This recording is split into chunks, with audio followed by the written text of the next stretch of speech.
반갑습니다. 오늘은 미가서 4장 말씀을 함께 나눌게요. 1절 말씀입니다. 끝날에 이르러는 여호와의 전에 산이 산들의 꼭대기에 굳게 서며 작은 산들이 뛰어나고 민족들이 그리로 올라갈 것이라. 죽음은 성장의 기회입니다. 라는 제목으로 말씀을 나눌게요. 미가서는 세 편의 설교로가 수록되어 있잖아요. 1장부터 3장까지 우리가 나눴던 말씀은 첫 번째 설교, 4장부터 두 번째 설교가 시작이 되죠. 두 번째 설교의 주제가 뭘까? 메시아 왕국의 도래다라고 말을 합니다. 구약의 예언서들이 선언하는 핵심 주제이죠. 히브리어 메시아는 헬라어로 그리스도잖아요. 하나님께로부터 기름 부음 받은 왕을 뜻하죠. 메시아 왕국은 곧 하나님의 나라, 곧 그리스도에 의한 하나님의 통치가 임하게 될 것에 대한 형상 언어이죠. 하나님의 나라는 죽음 이후에 아버지의 품에서 누리는 영원한 안식이 전부가 아니에요. 감리교 교리와 장정에 보면 하나님의 뜻이 실현된 인류 사회가 천국임을 믿으며 이런 내용이 있거든요. 장사 들어가 천국에 대한 소망뿐 아니라 이 땅에서 맛보고 누려야 할 경험하는 천국이 있어야 한다라는 거죠. 그게 아마 우리가 살아내야 할 중요한 삶의 모습이라고 저는 생각을 해요. 미가서 1장 3절에 보면 여호와께서 그 처소에서 나오시고 강림하사 땅의 높은 곳을 밟으실 것이다. 이렇게 말하죠. 미가는 만물의 창조주 역사의 주관자 대신 하나님의 통치 방식이 처소에서 나오시고 강림하사, 즉 간접 통치 방식에서 직접 통치 방식으로 새롭게 전환될 것을 예고하고 있죠.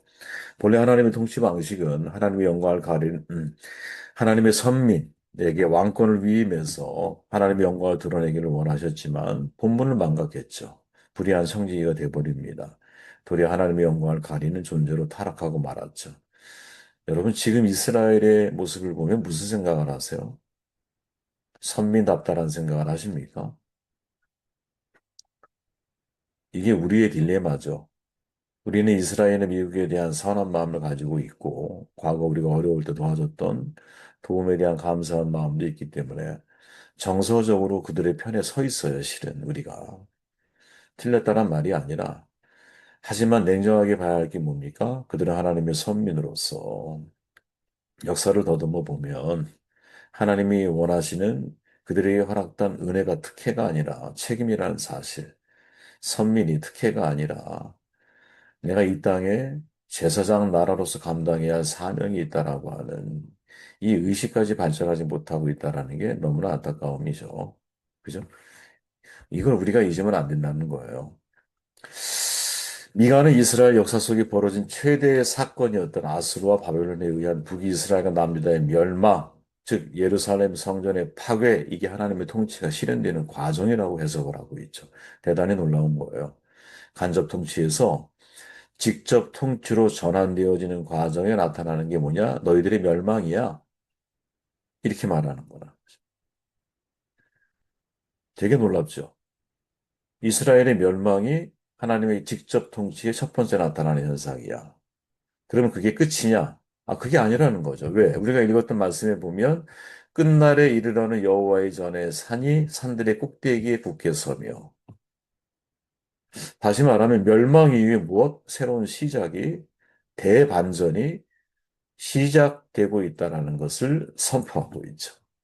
그래서 여러분, 우리가 내릴 수 있는 중요한 아포리즘 문문이야. 끝은 새로운 시작이에요. 마음속으로 한번 되뇌어 보세요, 여러분. 아, 그래. 나의 멸망은 새로운 시작이다.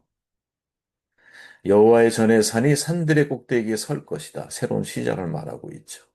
사필시종이라는 말이 있잖아요. 시작이 있으면 끝이 있다. 이런 뜻이에요. 모든 것에 시작이 있으면 끝이 있죠. 시작은 탄생이요, 끝은 죽음이에요. 그 사이에 인생이 있는 거야. 그죠? 그 사이에. 그러나 언제나 잊지 말 것은 졸업이 새로운 출발을 암시하듯이 끝이라고 여기는 바로 그 시점이 또 다른 무언가가 내 안에 시작되고 있는 저는 이게 우리의 믿음이어야 한다고 보거든요. 저는 정말 이런 믿음을 죽을 때까지, 이 땅을 떠날 때까지 놓치고 싶지 않아요. 생각해 보십시오. 어머니 몸의 끝이, 자궁의 끝이 또 다른 새로운 현실 세계의 시작 아니었습니까? 그러면 현실 세계의 끝이 또 다른 영적인 하늘에 속한 형체를 가진 부활체로서 또 다시 시작될 내세에 대한 출발이 아닐까요? 이게 우리의 믿음이어야 한다는 거지. 분명 한 번 죽는 것은 사람에게 정하는 거예요. 그 후에 심판이 있을 거야. 그러나 그 심판 앞에서 우리는 예수 그리스도의 십자가의 공로로 인하여 이미 다 죄사함을 받은 종들이기 때문에 그 예수 그리스도의 대가를 통해서 구원받은 인생들이기 때문에 우리의 삶에 대해서 하나님이 절대 가볍게 우리를 이끌어가지 않으실 거라고 하는 확신, 믿음, 이게 우리 가운데 있어야 한다는 거죠. 저는 여러분 성경에 보면 항상 인간이 죽음 앞에 직면하게 되었을 때 하나님의 역사가 시작된다. 내가 나를 지배하고 나를 통치하던 그 시기를 내가 내려놓아야 하나님이 나를 직접 통치, 간접 통치는 뭐냐면 생각해 보세요. 우리에게 자유를 주셨잖아요. 이 자유를 가지고 내가 내 인생을 이끌어가 보는 거지. 그죠? 이게 간접 통치잖아. 하나님의 간접 통치. 나를 자유를 주셔서 자유로운 선택에 의해서 하나님의 뜻에 순종해 가도록 한번 기다려주는 거. 그러나 이 자유를 가지고 하나님의 뜻과 정반대의 길을 만약에 요나처럼 간다면 그럼 직접 통치가 나의 삶 가운데 시작될 가능성이 매우 농후한 거죠. 근데 그게 저주냐? 죽음으로 끝나는 거냐? 아니라는 거죠. 그게 또 다른 시작인 거지. 마치 베드로가 그의 인생에는 전반기와 후반기로 나눠지잖아요. 그는 인생에 한번 절대적인 실패를 경험한 사람이잖아요. 정말, 정말 창피한 일을 본인 스스로 했잖아. 내가 주를 위해 죽겠습니다라고 말을 해놓고 그것도 계집종 앞에서 세 번이나 부인을 하는, 이런저런 자원 세 번을 부인하는, 얼마나 창피했겠어, 부끄러웠겠어요. 그러니까 통곡하지. 예수께서 하신 말씀이 생각나고, 마지막 세 번째 부인했을 때 예수님과 눈이 마주쳤으니 얼마나 쪽팔려. 인생에 그런 쪽팔림이 어디 있겠어요. 그죠? 오죽하면 다 정리하고 고향에 내려가겠어. 근데 중요한 건 뭐예요? 예수님이 다시 오셔서, 네가 나를 사랑하느냐? 내 양을 먹이라, 치라 먹이라. 그 양을 먹이는 것은 여러분, 하나님을 사랑하기 때문에 그 일을 해야 되는 거예요. 그냥 양 자체가 목적이 되어버리면 그 사역은 번아웃 돼요. 하나님을 사랑하기 때문에. 하나님의 마음을 내가 알기 때문에. 그래야 지친 것 같아도 지치지 않아. 우리의 몸은 피곤하니까 고될 수 있죠. 그러나 우리의 영혼은 고되면 안 된다고 봐요. 우리의 영혼은. 그죠? 내 몸은 피곤하니까 못 일어날 수 있어. 눈도 그냥 펄겋고 피곤하니까 그럴 수 있어요. 몸도 고날 수 있어. 근데 내 영은 늘 즐거워야 돼. 평안해야 돼. 에이레네. 절대적인 평강이 우리 안에 있어야 돼. 그 근거가 하나님의 나를, 내가 하나님의 마음을 알고 있기 때문에. 그죠? 아무튼 그 베드로를 다시 예수님 만나셨을 때 베드로가 제2의 인생이 시작되죠. 제2의 인생이 시작될 때의 마지막 추종력, 내가 추종력이라는 말씀을 나눌 때 얘기했잖아요. 유일하게 나를 따르라는 말을 세 번 들은 사람이 베드로라고. 그죠? 첫 번째 나를 따를 때 배를 버려뒀습니다. 두 번째 나를 따르라고 명령을 해. 세 번째 명령하기 전에 내용이 뭐예요? 요한은 어떻게 될까요? 그랬더니 야, 너 신경 쓰지 마. 너는 나를 따라와. 이렇게 말하죠. 그러면서 앞으로 네가 원치 않은 곳에 가게 될 거야. 이렇게 말하죠. 여러분 원치 않는 곳에 베드로가 이끌려가는 삶을 가만히 놓고 봐보세요. 수동적이죠. 자기 자신에 대한 직접 통치, 그러니까 하나님의 간접 통치, 반대로 말하면 이게 사라지고 하나님의 직접 통치. 즉, 내가 원하든 원치 않든 나를 이끌어 가시는 삶. 마치 요나의 물고기 뱃속처럼. 마치 요나의 니느웨처럼. 내가 원치 않지만 나를 이끌어 가시는 삶. 요나의 감동이 뭔지 아세요? 여러분 뭐라고 생각하세요? 저는 요나의 제일 큰 감동은 아니 저렇게 두들겨 맞고도 3일을 다녀야 되는 니느웨에서 하루밖에 안 가잖아. 진짜 똥꼬집이잖아요. 그리고 최대치의 삶을 살지 않아. 3분의 1 정도만 살아. 그죠? 그거만 딱 놓고 보면, 그런데 하나님이 쓰시잖아. 한번 우리 스스로 질문해 보세요. 정말 내가 나 자신에 대해 최대치의 인생을 살고 있을까? 정말 100% 온전히 내가 헌신이 됐다고 생각을 해요? 아니에요. 마치 바울처럼 시간이 지나면 지날수록 내가 죄인 중에 괴수야.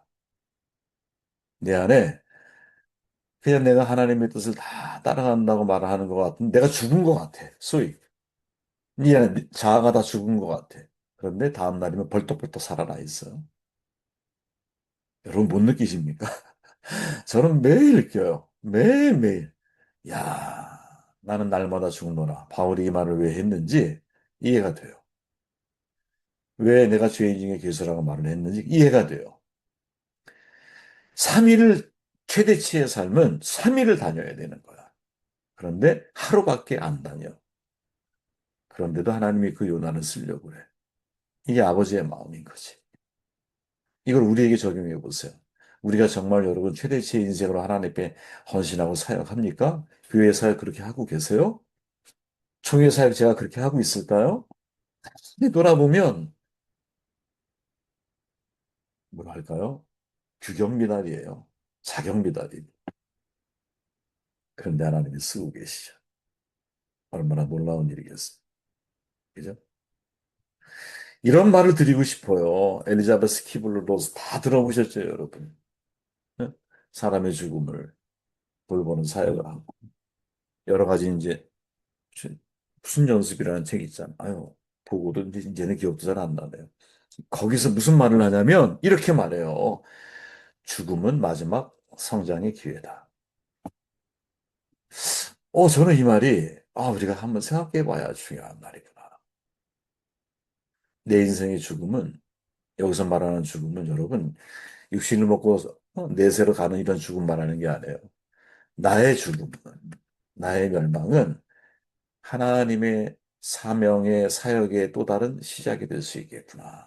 그게 베드로야. 아주 살아있는 증거예요. 자기 자신에 대한 직접 통치권을 내려놓는 순간, 비록 하나님의 간접 통치, 하나님의 직접 통치가 시작이 되잖아. 그죠? 내가 내 통치를 내려놓는 순간, 하나님의 직접 통치가 시작이 돼서, 이제 수동적인 삶을 살게 돼. 그죠? 수동적인 사역의 길을 걸어가게 돼. 그런데 문제는 그 수동적인 사역이 시작되었을 때 베드로가 하나님 앞에 온전하게 쓰임 받는다는 거죠. 정도 내볼까요? 여러분 인생에 죽음과 같은 상황의 직면에 있다고 판단될 수 있죠. 그래도 우리가 붙들어야 할 믿음은 뭐냐? 아, 내가 지금까지 오면서 마치 지금 미가가 선포하고 있는 이스라엘의 모습처럼 응? 너희들은 하나님이 간접 통치, 즉 너희들을 통해서 하나님의 영광을 드러내라고 했는데 너희 스스로 너 인생의 주인이 네 자신이 되었을 때 너희들은 이상하게 실패하더라. 이제 하나님의 직접 통치가 시작될 거야. 그러면서 희망의 메시지를 전해요. 그죠? 멸망 이후에 끝날에 이르러는 여호와의 전에 산이 산들의 꼭대기에서 굳게 서게 될 거다라고 희망의 메시지를 전해. 이것이 우리에게도 진짜 희망의 메시지가 되시기를 주의 이름으로 축원을 드립니다.